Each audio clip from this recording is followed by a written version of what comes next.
Shikues të Nur Media, përshëndetje. Shqipëria duket se është në udhëkryq. Prej ditësh tashmë kemi protesta që kanë përfshirë pothuajse të gjithë vendin, por edhe rajone të tjera të botës, Shtetet Bashkuara të Amerikës, Australisë, Kanadas dhe gjetë. Për të folur për këtë dhe më shumë, kemi të ftuar deputetin e Lëvizja Bashk, Redi Muçi. Zoti Muçi, faleminderit që jeni me ne. Mirë se vini. Faleminderit për ftesën. Atëherë, si e lexoni klimën politike aktuale në Shqipëri, veçanërisht theksit tek protestat? Do thoja që protestat në këto 14, sot është dita e 15 e protestës, kanë ringjallur një shpresë tashmë të humbur tek shqiptarët, një aspirat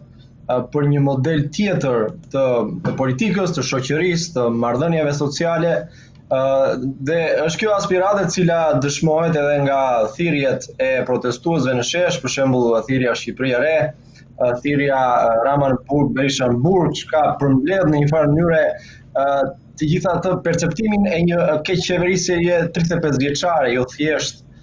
të lidhur me çështjen e Zvërnecit, jo thjesht të lidhur qoftë edhe me qeverisjen 13 vjeçare tashmë të Edi Ramës, por në tërësi të një sistemi, do të quaja politiko-oligarkik, ku përfshihen edhe mediat kryesore të vendit, për të cilat mund të kemi kohë të zgjerohemi të flasim gjatë. Çfarë konstatoni tek këto probleme, qoftë edhe tek mediat, qoftë edhe tek anët e tjera? Do thoja këtë gjë që shembulli tipik është ai i ngjarjes fundit në Zvërnec, në cilën le të themi bëhen bashkë të gjitha këto aspekte problematike të shoqërisë që kemi ndërtuar në 35 vitet e fundit, pra. Sepse do thoja faktin që kemi të bëjmë jo vetëm me një projekt i cili potencialisht shkatron natyrën dhe specifikën e natyrës së zonës së Zvërnecit, e cila është një zonë e mbrojtur në Shqipëri dhe që ata aktivistët e mjedisit thonë se ka një specifik të veçantë nga pikpamja e ekosistemit e biodiversitetit e merat. Po për më tepër përfshihet edhe fakti që në protestën e parë që nisin në 31 maj, protestën e banorëve lokal të Zvërnecit, pra është problematika e përhapur gjerësisht në Shqipëri dhe që vazhdon të jetë e tillë për 35 vjet, që është problemi me pronësinë, pra qytetarë shqiptarë të cilët kanë një certifikat pronësie, por gjithsesi nuk u njihet mundësia për ta zhvilluar pronën e tyre dhe rrjedhimisht zvariten gjykatave pafundësisht për dekada të tëra për ta marrë këtë të drejtë. Njëkohësisht kemi të bëjmë me falsifikimin e dokumentave të pronësisë nga një person i quajtur Artur Sheu, i cili vetëm në 2 ditë më parë u shpall në kërkim nga struktura e posaçme antikorrupsione e Shqipërisë, i akuzuar jo vetëm sa i përket projektit të Zvërnecit, por dhe si trafikant droge, pra. Dhe mbi gjithë këtë panoramë, le të themi, të trisht, mund të shtojmë faktin që vetë qeveria shqiptare dhe Edi Rama, kryeministri, pra, i cili është njëkohësisht edhe kryetari i kësaj që quhet Këshilli Kombëtar i Territorit dhe i Ujit, pra ai i cili jep lejet e ndërtimit për këto subjekte, dhe është ai që ka firmosur. Pavarësisht protestave, pavarësisht gjithë zhurmës që është krijuar, refuzon që të bëj publik, le të themi, një dokument vetëm ku të paraqitet projekti zhvillimor i supozuar nga ana e tij për zonën e Zvërnecit, ku të paraqitet një farë mënyre edhe ndërhyrja që do bëhet në mjedis, ndërkohë që qëndrimi i tij hershëm ka qenë që unë nuk përfshihem në konfliktet që kanë të bëjnë me pronësinë, ato le të zgjidhin gjykatat. Zoti Rama tha edhe para CNN-it edhe para shumë mediave tjera që nuk ekziston projekti. Si është e vërteta? Ka një projekt apo nuk ka? Kush gënjen në këtë mes? Të paktën ka një projekt paraprak që supozohet se është refuzuar nga qeveria dhe pikërisht ky projekt bazohet edhe ajo shuma maramense që përflitet prej 4.5 miliard dollar që supozohet të jetë investimi që do të kryhet. Megjithatë, Edi Rama dhe qeveria e tij pra supozojnë që nuk ka një projekt përfundimtar. Por fakti që është dhënë një leje zhvillimi do të thotë se pavarësisht detajeve të projektit që mund të përmbajë leja e ndërtimit, faktikisht ka një leje zhvillimi, nuk kupton që aty është përcaktuar se çfarë do jetë intensiteti i ndërtimit, pra sa njësi banimi do jenë aty, ç'pjesë e tyre do jenë vila private dhe ç'pjesë për shembull do jenë hotele, restorante, përderisa këtu flitet që investimi do jetë për në të mirë të turizmit. Ndërkohë që duket që është e gjitha një skemë spekulative dhe që në thelb nuk është një investim i huaj për turizmin, por është thjesht një investim në sektorin imobiliar, pra në një zonë tejet me potencial të madh turistik, po ndërtohet, projekti është për të ndërtuar vila private, të cilat do t'i blejnë pak njerëz në Shqipëri ose edhe nga jashtë kanë mundësinë për t'i blerë dhe që do përjashtojnë gjithë shqiptarët e tjerë nga mundësia për ta shijuar, le themi, Bregdetin shqiptar në Zvërnec. Kemi disa projekte të ndryshme, apo mund të kemi edhe projekte që ende nuk e dim, pasi përflitet se janë shitur hektar të tëra tokë nëpër Shqipëri, në zonat më të mira, qoftë malore, qoftë ato bregdetare. Cilët projekte besoni që mund të arrijnë dritën e formësimit ashtu siç i kanë bërë, apo besoni fort që protestat edhe gjithë ky reagim publik që tani është ndërkombëtarizuar do t'i ndalojë qoftë këto, qoftë investimin në Sazan, qoftë në Riol, apo edhe në lagunën e Nartës dhe gruagderdhen e Vjosës? Shiko, po e nis nga ato që janë kërkesat e protestuesve për të bërë një analizë edhe nga pikpamja ligjore e asaj që ka ndodhur në Shqipëri. Pra, kërkesa kryesore e protestuesve sigurisht është dorëheqja e qeverisë Edi Ramës, por 4 kërkesat e tjera kanë të bëjnë me 4 ligje të cilat janë zbatuar gjatë qeverisjes së tij dhe që kanë mundësuar, do ta quaja, zhvatjen e pronave me potencial turistik nga, le të them, pronarët e tyre legjitim dhe shkatrimin e natyrës shqiptare. Këto janë ligji për investimet strategjike, ajo quhet paketa e maleve që tashmë do zbatohet edhe në zonat malore, ndryshimet që janë bërë ligjit për zonat e mbrojtura, siç është për shembull zona e Zvërnecit, dhe ndryshimet që janë bërë ligjit për trashëgimimin kulturor, që edhe këtu tentohet të ndërhyjet në zonat të trashëgimisë kulturore shqiptare. Pra, gjitha këto ligje të shfrytzuara nga Edi Rama, që siç e thash është kryetari i Këshillit Kombëtar të Territorit dhe Ujit, ka bërë që projekti i tij zhvillimor, le themi, i Shqipërisë të fokusohet posaçërisht tek sektori i ndërtimit, qoftë i kullave, sidomos në kryeqytet pranë Tiranë, por qoftë edhe i rezorteve luksoze në Bregdetin shqiptar. Dhe ato që tregojnë faktet edhe nga dosja e fundit hetimore e SPAK-ut, pra e njësisë speciale antikorrupsion, tregojnë që i gjithë ky projekt është bazuar tek fluksi i parave që në fakt kanë ardhur nga trafiku i drogës dhe që është kanalizuar në Shqipëri në mënyrë për pastrimin e parave. Pra, SPAK-u bën fjalë, pra vetëm 2 ditë më parë u arrestuan ose u lëshuan urdhra arreste për rreth 20 persona dhe bëhet fjalë se për një leje ndërtimi prej 1.2 milion metër katror që është dhënë nga Edi Rama tek këta personat implikuar me trafikun e drogës në gjithë Shqipërinë. Rrjedhimisht, sa i përket pastaj potencialit të protestës, unë do thoja që këmbgulja, po dhe vetë fakti që pjesa kryesore e protestuesve janë të rinj, janë njerëz të arsimuar, shpeshherë faqësues klasë mesme që vijnë protest me familjen e tyre, me fëmijët e tyre. E gjithë kjo energji, pra, e çliruar në shesh këto 15 ditë, do ta detyroj kryeministrin e vetën Edi Ramën që eventualisht pra të jap dorëheqjen dhe që nga ky moment të nis një moment i ri për Shqipërinë, që do të bazohet padyshim në anulimin e ligjeve shkatrimtare dhe grabitqare për vendin, por duke vendosur një standard të ri, le të themi, për politikën në vend. A është Lëvizja Bashk organizatore kryesore e protestës? Jo, shiko, e bukura e veçantë e protestës është pikërisht që është një protestë spontane. Është një protestë e cila bën bashkë grupime nga më të ndryshmet, qoftë sa i përket moshës së protestuesve, edhe pse siç thash zotrojnë të rinj, por qoftë edhe le të themi qasjeve fetare, ideologjike me radhë. Ne kemi luajtur, kemi bërë detyrën tonë, mund ta them kështu, duke e denoncuar ndërhyrjen që po ndodhte në zonën e Zvërnecit, pra të Pishporonartës, siç quhet, që në datën 7 maj, unë e kam ngritur për herë të parë në Kuvendin e Shqipërisë, më pas përsëri, në një moment kur unë isha i vetmi deputet që flisja për këtë gjë, dhe askush tjetër në sallë nuk reagonte, as mediatikisht, as le të themi në mënyrë zyrtare. Dhe kjo bëri që në protestën e parë që organizuan banorët e Zvërnecit më 31 maj të na thrisnin edhe ne, përfaqësues të Lëvizjes Bashk, për ta mbështetur protestën e tyre, dhe ishte pikërisht protesta në cilën jam i sigurt që edhe ju i keni parë pamjet ku një prej banorëve të Zvërnecit është goditur dhe më pas është marrë zvarr nga njerëz që supozohet të ishin aty për sigurinë. Dhe ishte pikërisht ky moment që më pas nxiti ose ishte piknisja e protestave në Tiranë, që po e theksoj edhe një herë ishin spontane, ishin të larmishme dhe pikërisht për këtë arsye ishin edhe madhështore në numër, mund të them, dhe vazhdojnë të jenë të tilla sot e kësaj dite pra.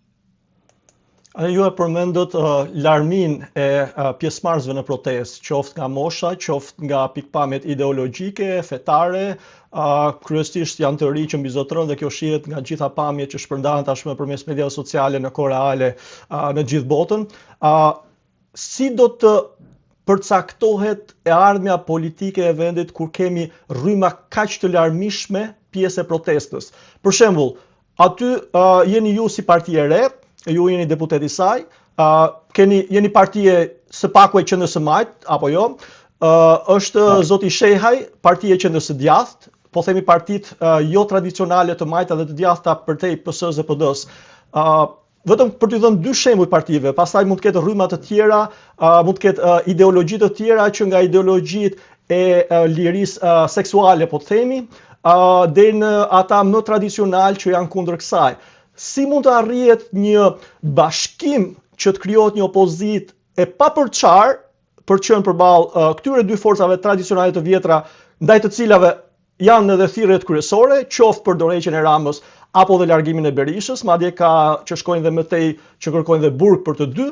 Pra, si e parashikoni ju të ardhmen politike të kësaj proteste? Çfarë mund të lindë nga kjo protestë? Unë mendoj që në radhë parë ne duhet të bëjmë një ndarje të qartë në dy pjesë, do ta quaja kështu. Sepse vetëm pak ditë më parë, ndërkohë që sheshi u mbush përsëri nga protestuesit, kryeministri i vendit Edi Rama, pak metra më tutje, organizonte 35 vjetorin e themelimit të partisë tij, pra të Partisë Socialiste. Dhe në vendin që mbante kryeministri, shihje njerëz që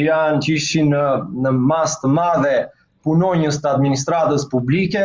të cilët rinin ulur në pëkarike me kokën ulur, ishin detyruar për të qenë aty, ishin shantazhuar, siç na raportuan vetë ata, për të qenë aty, dhe që të pazë dëgjonin fjalimin e Edi Ramës pra. Nga njëra anë. Nga ana tjetër e sheshit, siç thash pak metra më tutje, ishte një shesh që vlonte, që gëlonte nga njerëz të lirë, të cilët kishin zgjedhur vetë për të marrë pjesë në një protestë kaq të bukur dhe kaq të larmishme, ku grupe të ndryshme në protestë bënin thirrjet e tyre, të cilat sigurisht në moment caktuara i bashkonin të gjithë një zëri, dhe këta të gjithë janë njerëz të lirë. Ajo që dua të them është që aktualisht në Shqipëri evidentohet qartë asnjë ndarje mes njerëzve të lirë që kërkojnë një Shqipëri të re dhe njerëzve të cilët për hir të një lloj vazhdimësie të përjetimit të pushtetit të Edi Ramës si po aq shtypje edhe një lloj komforti ose një lloj sigurie që ka të bëjë me vendin e punës, ka të bëjë me le të themi mbijetesën në një terren shumë të vështirë të shoqërisë shqiptare. Kështu që është e vërtetë se protesta në vetvete është e larmishme, ama pika përbashkuese të gjithë atyre që janë të pranishëm në protestë është pikërisht nevoja për një Shqipëri të re, për të qenë të lirë, për të bërë, le të themi, për ndjekur një vizion ndryshe, një vizion që një tjetër pikë përbashkuese nuk ka të bëjë me përfshirjen e trafikantëve drogës dhe të oligarkëve ekonomik që janë afër favoreve të kryeministrit dhe që njëkohësisht janë edhe pronarët e mediave tradicionale dhe që sigurisht që mungojnë në çdo ngjarje të rëndësishme të Shqipërisë kur nuk u intereson interesave të tyre, por një Shqipëri e cila brenda saj mund të përmbajë mendime të ndryshme, qasje të ndryshme, edhe vizione të ndryshme, sa i përket rrugës që duhet marrë për të zhvilluar, por që bazamentin e ka të njëjtë. Dhe detyrimisht bazamenti në këtë moment nis nga refuzimi i shoqërisë që ka përfaqësuar për gjithë këto vite Edi Rama, por para tij edhe Sali Berisha, për të krijuar diçka të re, diçka e cila në të ardhmen pas dorëheqjes së Edi Ramës do të përcaktohet se çfarë drejtimi do të marrë. Pra, me këtë dua të them që menjëherë pas dorëheqjes së Edi Ramës dhe shpalljes së zgjedhjeve të ardhshme të parakohshme, pra që do të mbahen në Shqipëri, atëherë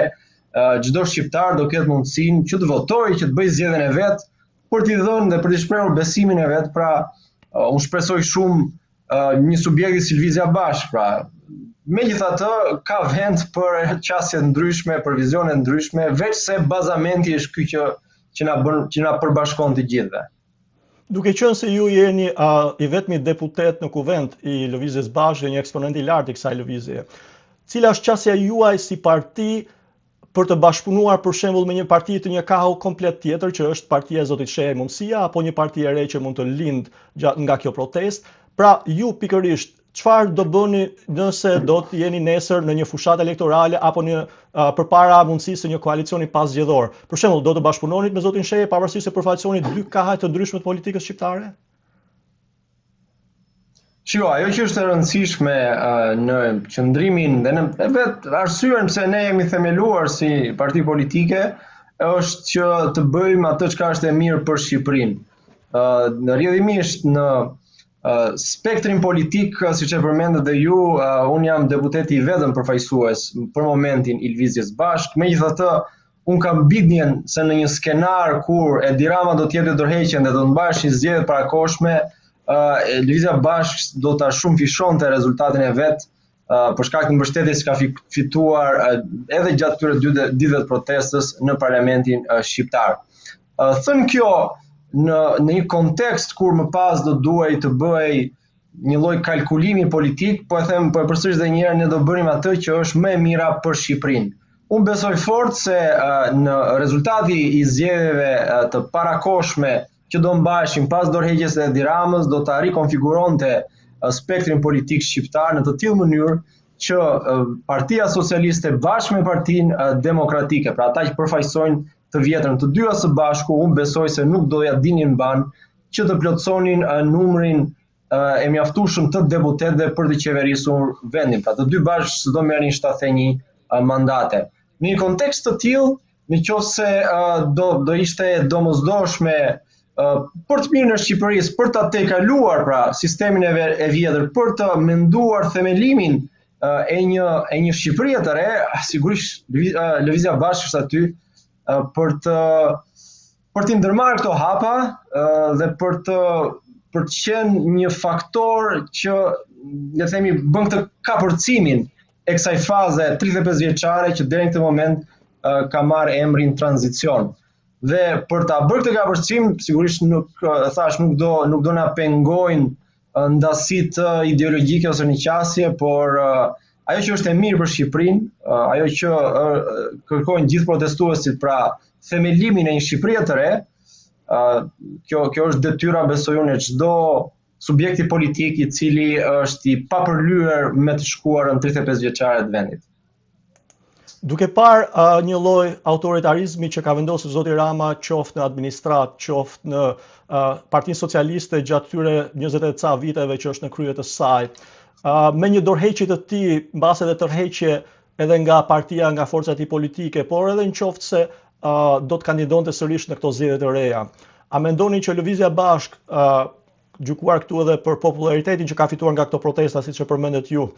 siç kanë fituar mbase edhe rrymat e tjera, qoftë të djathta, qoftë të qendrës apo çfarëdo që të përfaqësojnë. A mendoni që Lëvizja Bashkë në base në këto zgjedhje ose në zgjedhjet në vijim, në kohën e vijim, do vi një kohë se si Partia e Majt do ja zërë vendin Partisë Socialiste si forcë kryesore e së majtës në Shqipëri? Unë kam këtë si bindje, edhe është një bindje të cilën me zhvillimet e fundit të ditëve të fundit më është amplifikuar dhe besoj se koha ka kaluar shumë herë më shpejt se çdo ndodhte normalisht, po them nga pikpamja politike. Me këtë dua të them që Lëvizja Bashkë është një subjekt që e përmendën dhe ju pak më parë, është qartazi e pozicionuar tek e majta demokratike, tek socialdemokracia, le ta quajmë kështu, në propozimet tona, në programin ton politik, ne i qëndrojmë qasjes së socialdemokracisë, që merr konsiderat njëkohësisht padyshim zhvillimin e vendit, zhvillimin ekonomik të biznesit të vendit, por pa lënë pas nevojat akute që kanë stresat të caktuara të shoqërisë, qoftë kjo njerëzit në nevojë, më të varfrit, pensionistët, pamundësia me cilën përballen të rinjtë për cilën aktualisht po protestojnë, dhe devijimi do ta quaja unë nga një model ekonomik i bazuar pikërisht tek spekulimi me sektorin e ndërtimit, me pastrimin e parave të trafikut drogës, na ka sjellë në këtë moment ku praktikisht apartamenti është absolutisht i papërballueshëm për një të ri, për një familjar që nis jetën sot. Në këtë kontekst do thoja që fakti që ne që ditën e themelimit ton jemi pozicionuar krenarisht, do thoja unë, si pjesë e spektrit të së majtës në Shqipëri, dhe nga vetë fakti që Partia Socialiste as pak, sidomos në 13 vitet e fundit në udhëheqjen e Edi Ramës, nuk ka pasur asgjë të bëjë me të majtën e vërtet, besoj se shumë kush që në Shqipëri i ka të vetat këto parime, këto bindje për cilat ne artikulohemi, do të gjejë tek Lëvizja Bashkë një subjekt politik në radhë parë serioz dhe të ndershëm, gjë që pakush mund ta thotë sot në Shqipëri, dhe në radhë dytë që i qëndron fort parimeve të veta të socialdemokracisë. Çfarë do t'ju thoshit atyre shqiptarëve që tradicionalisht ndjekin Partinë Socialiste si trashëgimi edhe e Partisë së Punës së Shqipërisë apo Partisë Komuniste? Ne e dimë si funksionojnë gjërat në Shqipëri, qoftë e majta, qoftë e djathta, shumë njerëz votojnë apo i kanë bindjet e tyre edhe të trashëguara familjarisht, qoftë edhe nga benefitet që mund të kenë marrë nga një pushtet ose nga një tjetër, apo thjesht për çështje ideologjie. Çfarë do t'i thojë asaj klase përpos Gen Z për shembull, që si po shohim ndoshta edhe në Shqipëri nga këto protesta, por edhe në gjithë botën po i kalon këto besnikëri, si themi, familjare, ideologjike, por në base një shtrese më të pjekur, më të moshuar, çfarë do t'i thonit për ta marrë me vete atë klasë të shoqërisë? Është e vërtet kjo që sapo the që gjithnjë më tepër rinia në Shqipëri është totalisht e shkëputur nga, le të themi, ekoja e së shkuarës dhe tradita për të votuar për hir të një lloji përkatësie që rrjedh që nga babai, gjyshi e me radhë, por sa i përket asaj pjese të shoqërisë shqiptare e cila ende voton për hir të një lloj besnikërie, le ta quajmë kështu, të së shkuarës, dhe që njëkohësisht edhe pjesa më e vjetër e vendit, pra pjesa e pensionistëve kryesisht,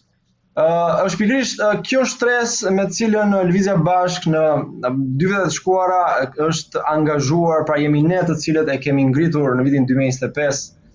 2024 dhe 2025 kemi ngritur problematikën e pensioneve. Pra pensionet në Shqipëri janë më të ultat në rajon dhe në Evropë, dhe janë në nivele alarmante sa i përket nevojave që mund të ketë një pensionist për të mbijetuar, çka ka bërë që pikërisht shumë të rinj të largohen jashtë vendit me shpresën se duke gjetur një punë më të mirë dhe disa të ardhura më shumë në emigracion, një pjesë të këtyre të ardhurave pastaj t'u sjellin mbrapsht prindërve të tyre që edhe pse marrin pensionin në Shqipëri e kanë absolutisht të pamundur të mbijetojnë me të. Kështu që qasja jonë edhe ndaj shtresës së pensionistëve, që është një shtresë në fakt e konsiderueshme, rreth 700.000 pensionistë sot në Shqipëri, pjesa dërmuese e tyre jetojnë me më pak se, le ta themi, $200 në ditë, që është $200 në muaj, që është absolutisht e pamundur për të mbijetuar në Shqipëri. Kështu që e kemi ngritur problematikën më prekse, që i prek ata drejtës së drejti, çka do bëjmë me pensionet e që lidhet me ekonominë, me detyrimin e të rinjve për të larguar nga ekonomia, me informalitetin në ekonomi, me faktin që një pjesë shumë e madhe, afërsisht 40% e punëtorëve në Shqipëri punojnë të zezë dhe rrjedhimisht nuk paguajnë sigurime sociale. Kështu që gjitha këto aspekte të problemeve të thella ekonomisë në fund pasqyrohen te kjo shtresë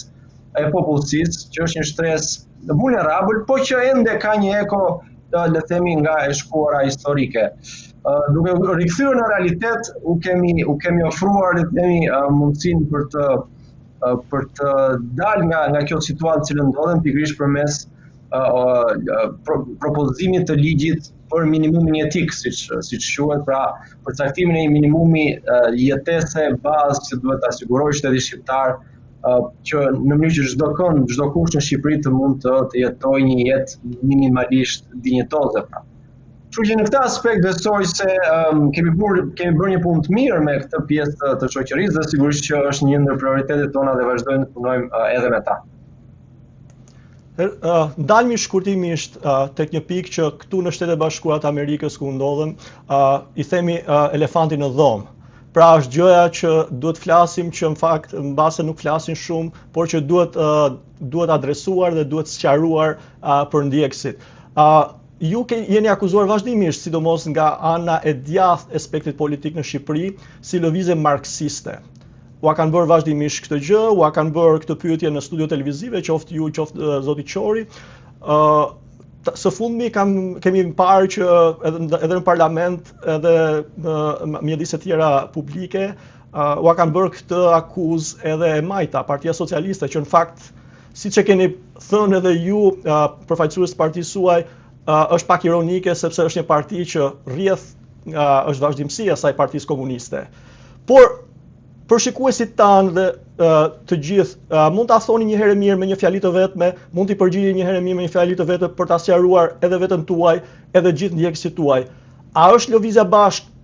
parti marksiste apo është thjesht socialdemokrate e shembullit suedez, le të themi? Partia Lëvizja Bashk nuk është një parti marksiste, sepse çdo subjekt politik, çdo parti që do ta quante veten marksiste, do duhej që të ripozicionojë në një kontekst social politik të 200 viteve më parë. Tani jemi 200 vjet më pas dhe rrjedhimisht nuk mund të flasim më për një kontekst ose për le të themi disa ndryshime sociale siç ka folur Marksi, pra në epokën e vet. Po, përtej stërollimeve nuk do të hyj as historisë dhe as aspektit teorik të çështjes, po duhet të them thjesht një gjë për t'i vënë kapakun këtij muhabeti, siç thatë edhe ju. Mjafton të lexohet programi ynë politik që kemi hartuar për vitin 2025 dhe aty do të shihni se flasim për një, le të themi, ekonomi kapitaliste, ku duhet të mbështetur biznesi prodhues në vend, pra ai biznes i cili ka dhe riskun më të madh sepse investon në afatgjatë për të rritur prodhimin vendas, pra prodhimin shqiptar, çka siguron vende të qëndrueshme dhe të sigurta pune, çka siguron produkte shqiptare të cilat mund të konkurrojnë në tregjet rajonale dhe pse jo evropiane, dhe duke rritur eksportet në këtë mënyrë, duke forcuar ekonominë, dhe gjithçka ndodh brenda sferës së botës kapitaliste, që do thoja është qartazi një model socialdemokracie, qoftë i vendeve skandinave, qoftë i vendeve si Gjermania, deri diku dhe Franca, edhe pse sigurisht edhe në këto vende ka betejë politike mes të djathtës dhe së majtës sa i përket qasjeve të ndryshme, por ne jemi qartazi të pozicionuar tek, do të quaja, e majta moderne dhe zgjidhjet që kërkojmë t'i japim për shoqërinë shqiptare janë zgjidhje bashkohore, janë diskutime që sot bëhen në mbar Evropën, edhe në Bashkimin Evropian ku ne duam dhe synojmë dhe aspirojmë pra të integrohemi si vend. Kështu që do thoya që çdo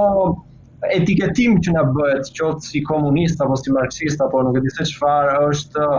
është një luftë e ulët politike që në fakt nuk është se ndodh vetëm në Shqipëri, e shohim edhe tjetër kund, e shohim edhe në vende tjera, e shohim edhe në Amerikë shpeshherë, dhe që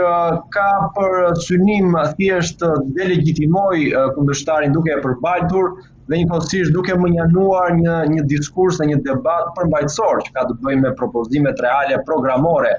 dhe për një vizion të qartë se ku synon të shkojë shoqëria në këtë rast shqiptare. Qartazi nuk jemi parti marksiste, jemi parti e social-demokracisë. Për ta përmbyllur, mbase kjo është një temë shkurtimisht që prek edhe komunitetin që i përkas këtu në Shtetet Bashkuara të Amerikës, por në të gjithë botën, a ka një plan lëvizja bashk, sidomos me zhvillimet që priten gjatë këtyre protestave dhe të ardhmes së paqartë politik në Shqipëri për tërheqjen, përthithjen e trurit nga jashtë, për të pasur edhe eksponent të rëndësishëm që t'japin kontributin e tyre që vijnë nga diaspora? Shiko, padyshim në çdo transformim rrënjësor social, siç është ky që aspiron të realizojë protesta e këtyre ditëve, detyrimisht nevojitet mbështetja e intelektualëve të një vendi, qofshin ata që jetojnë në Shqipëri ose që janë detyruar të emigrojnë jashtë shtetit. Kur vjen puna tek emigrantët shqiptar, pjesa dërmuese e tyre do thoja, të paktën në kontaktet që kemi ne dhe edhe në pjesë të antarësisë tonë në diasporë, janë njerëz kryesisht të rinj ose të profesioneve të ndryshme të cilët janë shkolluar në vende të ndryshme të Evropës dhe të botës dhe që kanë fituar jetën e tyre përmes profesionit të tyre, rrjedhimisht kanë edhe eksperiencën e të jetuarit në një prej vendeve, le të themi, më demokratike, siç është pjesa e Evropës perëndimore, dhe që të gjithë eksperiencë do duhej realisht që ta vinin në shërbim të vendit të tyre, për ta thënë me pak fjalë. Pra, është absolutisht e pamundur që të ndërtosh një shoqëri të re me parime të reja, duke u nisur nga baza që është antikorrupsioni për të ndërtuar institucionet, qofshin ato arsimore, shëndetësore, institucione shtetërore, e me radhë pa ndihmën e intelektualëve të vendit. Nuk bëhet me vullnetin asnjë njeriu, asnjë partie, asnjë grupi njerëzish pa përfshirjen dhe pa përthithjen e njerëzve më të aftë që ka Shqipëria. Dhe ritheksoj jo vetëm në Shqipëri, po sidomos në diasporë dhe për fat keq, do thoja, të detyruar që ta braktisin vendin e tyre për shkak të eksperiencës së këtyre 35 viteve të fundit. Zoti Muçi, faleminderit që ishit me ne. Faleminderit shumë.